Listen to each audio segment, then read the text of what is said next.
YCP పార్టీలో కొంతమంది మేము వస్తే అవి క్యాన్సిల్ చేస్తాం, మేము వస్తే అమరావతి క్యాన్సిల్ చేస్తాం, మేము వచ్చి ఈ కాంట్రాక్టులు క్యాన్సిల్ చేస్తామని వింటున్న సందర్భంలో ఇంకొక సందర్భం అండి, ఏడ నువ్వు వచ్చేది అనడానికి సజ్జల మహానుభావుడు వైసీపీ జగన్మోహన్ రెడ్డి గుమస్తా వైసీపీలో ఉన్నంత వరకు కూటమి ప్రభుత్వం సేఫ్, జగన్మోహన్ రెడ్డి వచ్చేది లేదు చచ్చేది లేదని కామెంట్ చేస్తూ ఉన్నారు.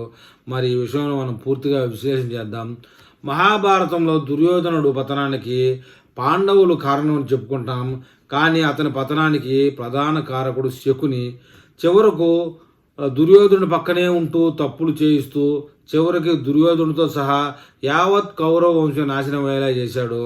అదేవిధంగా వైసీపీలో సజ్జల రామకృష్ణారెడ్డి అండ్ సన్స్ కూడా జగన్ వెంటే ఉంటూ వైసీపీని అధోగతి పాలు చేశారని ఆ పార్టీలోనే గుసగుసలు వినిపిస్తూ ఉన్నాయి. కాకపోతే శకునికి సజ్జలకు ఒకటే తేడా, శకుని దుర్యోధనుడి పతనానికి కారకుడైతే అతని కోసమే యుద్ధం చేసి ప్రాణాలు వదిలాడు. కానీ సజ్జల వైసీపీని జగన్మోహన్ రెడ్డిని ఈ దుస్థితికి తెచ్చినందుకు విడిచిపెట్టడం లేదు. మొదట్లో జగన్ ఆయన పక్కన పెట్టేశారు, కానీ విజయసాయిరెడ్డి కూడా వెళ్ళిపోవడంతో మళ్ళీ సజ్జలను తెచ్చి నెంబర్ 2 కుర్చీలో కూర్చోబెట్టక తప్పలేదు.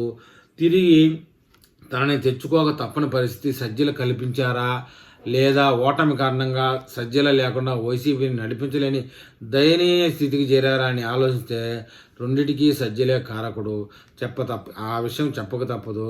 కనుక వైసీపీలో మళ్ళీ సజ్జల హవా మొదలైంది. కనుక ఎప్పటిలాగే జగన్కి పార్టీ శ్రేణులకి మధ్య అడ్డగోలుగా మారి అంతా తానై పార్టీని నడిపిస్తున్న వైసీపీని సజ్జలు నడిపిస్తున్నారని చెప్పడానికి అమరావతి గురించి ఆయన చేసిన వ్యాఖ్యలే చక్కటి నిదర్శనం. అమరావతి గురించి ఎప్పుడన్నా మాట్లాడాలంటే జగన్మోహన్ రెడ్డి నేరుగా మాట్లాడితే ఆ మాటలకు విలువ పెరిగేది. ఇలాంటి గుమస్తాలు బంట్రోతులు కనీసం ఏ రోజు సర్పంచి ఎంపీటీసీ జెడ్పీటీసీ కూడా గెలవని ఎదవలు ఇలా మాట్లాడితే పార్టీలు విశ్వసిస్తుందా, ప్రజలు విశ్వసిస్తారా చెప్పండి? జగన్ అమరావతిని వద్దనుకుని విశాఖ రాజధాని అంటే ఇప్పుడు జగన్ కూడా అమరావతి రాజధానిగా అంగీకరించారని సజ్జలు చెప్పారు. ఈ మాట జగన్మోహన్ రెడ్డి నోట రావాలి, కానీ గుమస్తాలు వాచ్మెన్లు వీళ్ళు చెప్తే ప్రజలు నమ్మరనే విషయం ఈ ఎదవకు తెలీదు. రాజధాని విషయంలో జగన్ విధానానికి పూర్తి భిన్నంగా సజ్జల బహిరంగంగా మాట్లాడడం గమనిస్తే వైసీపీకి జగన్ కాదు సజ్జలే దిశానిర్దేశం చేస్తున్నట్టు అర్థమవుతుంది. అమరావతికి జగన్ కొట్టారంటూ సజ్జల బహిరంగంగా చెప్పినా జగన్ ఆయన మాటలను ఖండించలేదు, సమర్థించడం లేదు, మౌనంగా ఉండిపోయారు. తద్వారా సజ్జల చేతిలోనే వైసీపీ ఉందనే భావన అందరికీ కల్పించినప్పటికీ బెంగళూరు ప్యాలెస్లోనో మరి తాడేపల్లి ప్యాలెస్లోనో సజ్జల మహానుభావుడు చొక్కా చించి పెంతకబెట్టి ఒకటి కొట్టాడు, మళ్ళీ పాత చొక్కా చేసుకొని పోయారు. నిన్ను ఎవర్రా అమరావతి గురించి మాట్లాడమని చెప్పింది అని చెప్పేసి మందలిచ్చినట్టుగా కూడా తెలుస్తూ ఉంది. అయితే సజ్జల యథాప్రకారం జగన్కు సెల్వసారథ్యం చేస్తూ వైసీపీని పూర్తిగా ముంచేయాలని కంకణం కట్టుకున్నట్లే ఉన్నారు.